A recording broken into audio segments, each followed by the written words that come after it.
Picture this. It's 2002. General Motors has just announced the death sentence for America's most iconic pony car platform. 35 years of Firebird history, about to become automotive archaeology. But before the lights went out, Street Legal Performance Engineering built one last legend. The 2002 Pontiac Firehawk, 345 horsepower, the most powerful Firehawk ever built, the rarest Firehawk ever sold, and the last car to wear the screaming chicken before GM pulled the plug on the entire F-body platform. This is the story of how a small aftermarket company in New Jersey took Pontiac's already potent Trans Am, added 20 more horses, sharpened the suspension, and created a limited production monster that went out with the biggest sales year in Firehawk history. While Detroit was busy killing its heritage, SLP Engineering was busy perfecting it. This is Car Chronicles, and this is the Firehawk's final roar. Let's rewind to 1991. Street Legal Performance Engineering, founded by Ed Hamburger, yes, that's his real name, had been building performance parts for years. But they wanted to build something more, something complete. Something that would make Ferrari owners question their life choices. So they took an early 4th-gen Firebird prototype, stuffed it with a 350 horsepower LT1 V8, upgraded everything that moved, and called it the Firehawk. Car and Driver tested it in June 1991. 0 to 60 in 4.6 seconds. 13.2 in the quarter mile at 107 miles per hour. That wasn't just fast for 1992. That was call the Corvette engineers and tell them there's a problem fast. Detroit had an unwritten rule. Don't embarrass the Corvette. The Firehawk didn't just break that rule. It printed the rule, set it on fire, and did a burnout on the ashes. But here's where it gets interesting. Unlike most aftermarket companies that void your warranty faster than you can say salvage title, SLP worked with Pontiac. The Firehawk became a regular production option. RPO code WU6.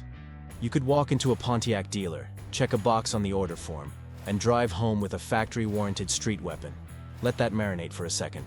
From 1993 through 2002, with a gap year in '98 while they figured out the LS1 engine, SLP built roughly 5,000 Firehawks. Some years, they built 41. Some years, they built 741. But 2002? 2002 was different. 1,501 units, the most popular year in Firehawk history.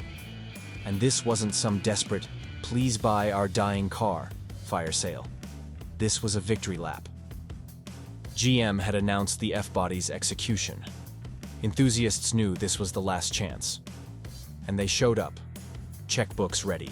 The 2002 Firehawk started life as a Trans Am or Formula with the WS6 Ram Air package. 325 horsepower from GM's LS1 5.7-liter V8. Already a strong foundation. Then SLP Engineering went to work. First, they ripped out the factory air intake and installed their Blackwing-style cold air induction system. A Donaldson high-flow air filter. Enhanced Ram air feed through those functional hood scoops that actually worked. Unlike some hood scoops we could mention. Looking at you, 80s Camaros. Result? 345 horsepower at 5,200 RPM. 350 pound-feet of torque at 4,000 RPM. That's 20 more horses than the WS6 it was based on. That's 25 more horses than the Camaro SS. That's more power than the 2002 Mustang Cobra. And the Cobra cost similar money. Now, SLP claimed 0 to 60 in 4.9 seconds. We don't have an independent magazine test of the 2002 specifically. Car and Driver and Motor Trend apparently had better things to do that year than test the last Firehawk ever made, which feels like automotive journalism malpractice. But we do have data. Car and Driver tested the 2001 10th anniversary Firehawk with 335 horsepower, 5.1 seconds to 60, 13.6 in the quarter mile at 106 miles per hour. The 2002 had 10 more horses. You do the math. SLP's 4.9 second claim? Probably optimistic, but low fives? Owner reports suggest that's realistic. And here's the thing. That made it faster than its direct competitors. The Camaro SS and base Trans Am WS6 both ran about 5.2 to 60. The Mustang Cobra? 5.4.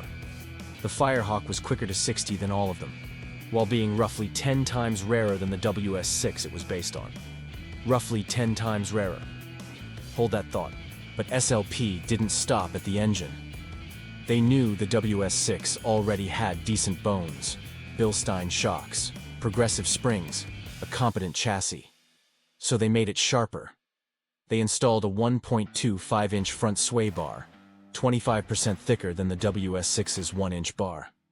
They added a strut tower brace for chassis rigidity, something the WS6 didn't have as standard equipment. They swapped in Eibach progressive rate springs, lowering the car roughly 1 inch up front and 3/4 of an inch in the rear. They installed an adjustable panhard rod in the back, giving better lateral control of that solid live axle with torque arm. And they paired it all with Bilstein monotube gas shocks, tuned specifically for the Firehawk's suspension geometry. The result? Car and Driver's 2001 test showed 0.88 G on the skid pad. That wasn't Corvette Z06 territory. The Z06 pulled over 1.00 G thanks to its lightweight double wishbone suspension and composite leaf springs. But it also cost $13,000 more and weighed roughly 350 pounds less. For a $38,000 car, 0.88 G was impressive. Better than the WS6. Better than the Camaro SS. Better than the Mustang Cobra. Now here's where it gets interesting. The Mustang Cobra had switched to independent rear suspension in 1999, which sounded fancy on paper. Very European. Very sophisticated. But at the drag strip, that expensive IRS had a nasty habit called wheel hop. Under hard acceleration, the Cobra would bounce, losing traction, while its fancy suspension tried to figure out what to do. The Firehawk? It stuck with the F-body's proven solid live axle with torque arm design. Old school, simple, brutally effective. SLP refined that live axle with the adjustable panhard rod and Bilstein tuning. While the Cobra was bouncing its expensive IRS off the line, the Firehawk planted its tires and launched. Sometimes, old school done right beats high-tech done complicated. SLP wrapped the whole package in 17-inch cast aluminum wheels, 9 inches wide all around, with two 75/40 ZR17 tires at all 4 corners. A square setup. Not staggered like the Corvette. Just 4 identical contact patches doing their job without drama. Simple, effective, fast. Now here's where the Firehawk story gets really interesting. In 2002, GM built 12,516 Trans Ams with the WS6 package, plus another 2,390 collector editions. That's nearly 15,000 WS6 Trans Ams in the final year alone. SLP built approximately 1,501 Firehawks. Do the math. The Firehawk was 10 times rarer than the car it was based on. You were more likely to see a standard WS6 at every Cars and Coffee in America than you were to spot a Firehawk in a year. And some Firehawk configurations, absurdly rare. According to SLP production records, there were only 17 2002 Formula Firehawks built with the 6-speed manual in red. Roughly 200 total Formula Firehawks versus over 1,000 Trans Am versions. About 100 Firehawk convertibles, 90 or so with the 1LE competition suspension package. This wasn't mass production. This was boutique. This was SLP Engineering hand-picking cars off the Pontiac assembly line, taking them to their facility, and transforming them into something sharper. Each one got a numbered dash plaque, Firehawk embroidered headrests, unique badging. You knew what you were driving. And here's the beautiful irony.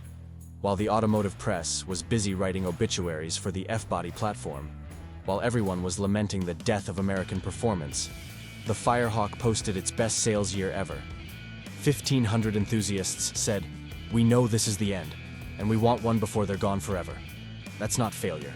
That's not cancellation due to poor sales. That's a sold-out final tour. That's going out on top. Compare that to the 1996 Firehawk, when SLP only built 41 units. Or 1997, 116 cars. 2002 wasn't just the final year. It was the victory lap. The encore. The thank you and good night, with fireworks and confetti. When GM killed the F-body platform after 2002, 35 years of Firebird history ended. No successor. No, we'll bring it back in 5 years. Just done. The Camaro went dormant until 2010. The Firebird? The Firebird never came back. And when the Firebird died, so did the Firehawk. SLP Engineering would go on to work with other platforms. But the Firehawk? That nameplate, those functional hood scoops, that 345 horsepower LS1 sending power through a 6-speed manual to that proven torquey arm solid axle.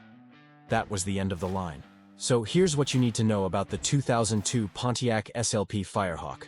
It made 345 horsepower when the Mustang Cobra made 320. It handled better than the WS6 it was based on with that larger sway bar and lowered stance. It cost roughly $38,000, almost Corvette power for Camaro SS money. And it was 10 times rarer than the standard WS6 Trans Am. Was it faster than a Corvette Z06? No, the Z06 cost $13,000 more, weighed 350 pounds less, and pulled 1.00 G with its exotic suspension. But the Firehawk wasn't trying to be a Z06. It was trying to be the best possible version of the F-body platform, the sharpest, the rarest, the last. The 2002 Firehawk went out with the biggest sales year in the program's history. When everyone else was writing obituaries, 1,500 enthusiasts were writing checks. That's not failure, that's legacy. This is Car Chronicles, and some cars don't need to last forever to be remembered forever.